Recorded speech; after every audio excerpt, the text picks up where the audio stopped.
अभी बिहार विधानसभा का बजट आया है, नीतीश कुमार कह रहे हैं 8 लाख लोगों को रोजगार देंगे। भाई बस दे दें, सिर्फ बातें ही ना करें ना। 20 लाख की इन्होंने बात कर रखी है। देखिए, सिर्फ घोषणाएं करने से चुनावी वर्ष में मुख्यमंत्री जी जान रहे हैं कि कभी भी बिहार में चुनाव होंगे, और कभी भी इसीलिए होंगे क्योंकि जिस तरीके से इनके घटक दल ही इनके ऊपर दबाव बना रहे हैं, तो ऐसे में मुख्यमंत्री नीतीश कुमार जी ये बात जानते हैं कि कभी भी ऐसी परिस्थिति उत्पन्न हो सकती है कि बिहार में मध्यावधि चुनाव हो। ऐसे में सिर्फ घोषणाएं करना कि हम इतने लाख को ये देंगे तो उतने लाख को हम वो देंगे, भाई पिछले 18 साल से जो मुख्यमंत्री हैं वो आज भी अगर उनको घोषणाएं ही करनी पड़ी कि हम ये देंगे, और जब कोई रोज़गार मांगने जाता है तो आप उन पे लाठियाँ चलाते हैं।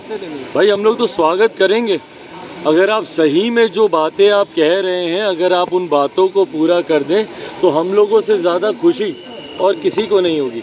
पर ये बातें आपकी सिर्फ बातें रह जाती हैं, इसीलिए बिहार की जनता आपके ऊपर विश्वास नहीं कर पाती है। आपराधिक घटना बढ़ गई है, रामचरितमानस लेके आते हैं तो कोई राम पे सवाल खड़ा कर रहे हैं, सदन में आते हैं तो कोई हनुमान। अब बताइए, ये सारी बातें करने वाली बातें हैं क्या?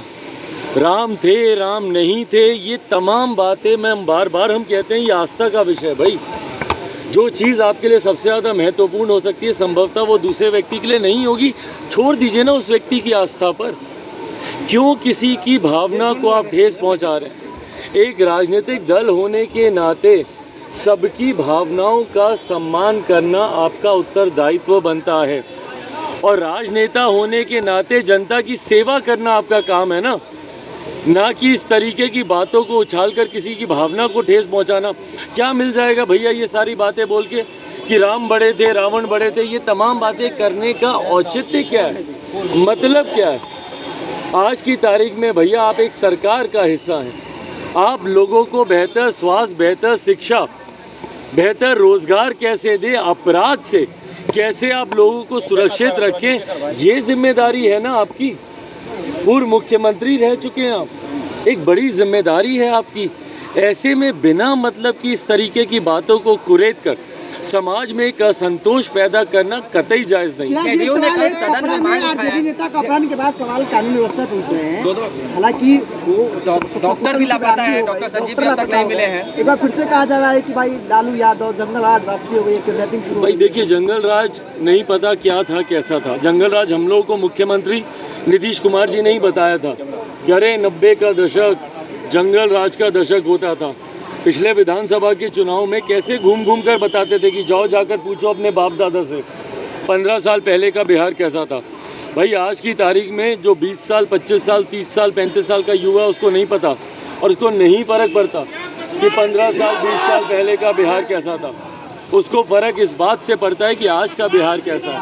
और आज की तारीख में जो जंगल राज है, आए दिन आपराधिक घटनाएं जैसी घट रही हैं, ये अपने में दर्शाता है कि अगर सही मायनों में जंगल राज की कोई परिभाषा है तो वो आज की मौजूदा परिस्थिति। सदन में कल नीतीश कुमार को नोबेल पुरस्कार देने की मांग उठाई। अरे प्रभु, बढ़िया बात। आप भी मांग करेंगे? आप जानते हैं क्योंकि मुख्यमंत्री लंबे भाई हम बोले हैं कि मुख्यमंत्री जी बस बिहार को बख्श दें, उसके बदले में उनको जो चाहिए देश दुनिया से ले लें।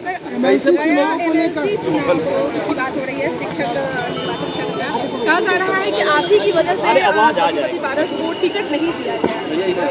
भाई मैंने अपना विरोध जरूर दर्ज मैंने कराया था कि भाई अगर एक तरफ जहां गठबंधन की बातें हो रही हैं और ऐसे में अगर किसी दूसरे को अगर इस तरीके से सीट देने की अगर बात की जाती है, मुझे इस चुनाव में चुनाव नहीं लड़ना था, इस बात को मैं स्पष्ट कर दूं।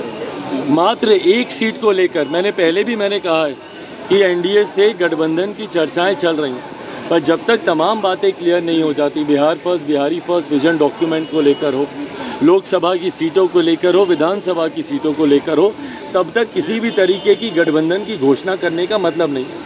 और ऐसे में मात्र एक सीट पर चुनाव लड़ने के लिए या 2 सीटों पर चुनाव लड़ने के लिए एमएलसी की मैं गठबंधन की घोषणा कर दूं, ये पार्टी का फैसला कभी था ही नहीं। तो इन चुनाव में हम लोगों ने चुनाव नहीं लड़ना था, ये बात पूरी तरीके से स्पष्ट थी। बट हाँ, जिन लोगों ने पार्टी को धोखा दिया है उन लोगों को गठबंधन में रखकर उन लोगों को चुनाव लड़ाकर गठबंधन की बातें आगे बढ़े, ये भी संभव नहीं। तेजस्वी यादव को लगातार समन भेजा जा रहा है, लेकिन वो तेजस्वी यादव को लगातार समन भेजा जा रहा है, लेकिन वो हाजिर नहीं हुए। 25 तारीख को हाजिर होने की फिर से बात कही गई।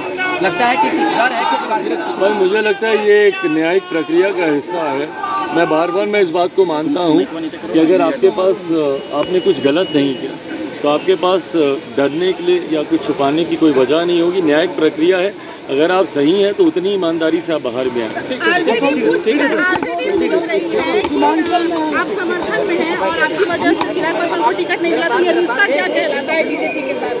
मुझे टिकट नहीं मिला, मुझे टिकट चाहिए भी नहीं था भाई। मैं बार बार मैं कह रहा हूँ, रिश्ता पूछा जा रहा है बीजेपी। जब आप गठबंधन अगर आप तय करते हैं तो बहुत सी बातों को मद्देनजर रख के गठबंधन तय किया जाता है। एक सीट पे चुनाव लड़कर कोई गठबंधन की घोषणा नहीं होती, या एक चुनाव जहाँ पे 4 या 5 सीटों पे चुनाव चल रहा है, इस पे गठबंधन तय नहीं किए जाते। जब तक विजन डॉक्यूमेंट को लेकर क्लैरिटी नहीं हो, गवर्नमेंट एजेंडे को लेकर क्लैरिटी नहीं हो, लोकसभा विधानसभा की सीटों को लेकर क्लैरिटी नहीं हो।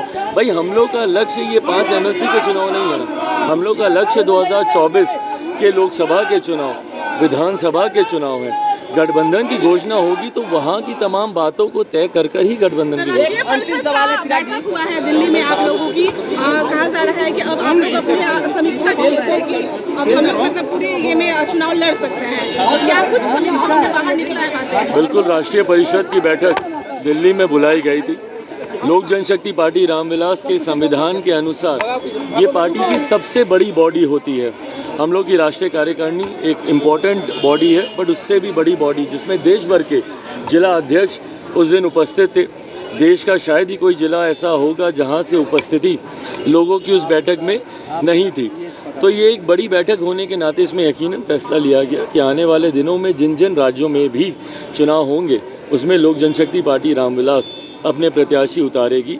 पार्टी का मनोबल यकीनन नागालैंड के परिणामों से लोगों का, कार्यकर्ताओं का मनोबल बढ़ा हुआ है।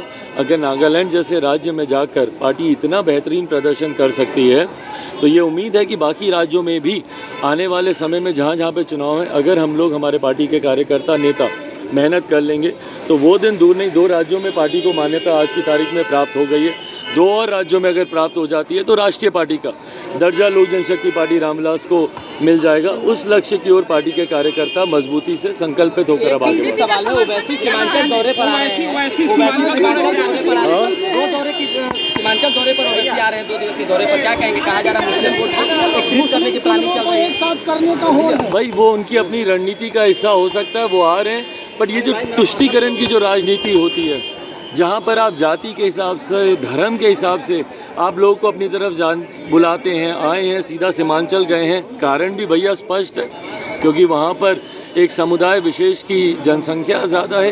ये तुष्टीकरण की राजनीति का मैं कभी भी समर्थक नहीं रहा हूँ। अगर आपको किसी भी राज्य की, या अगर ओवरऑल अगर आपको बिहारियों की या भारतीयों की भलाई या विकास की बात करनी है तो आपको सबको साथ लेकर चलना होगा। बजट पेश हुआ, कहा गया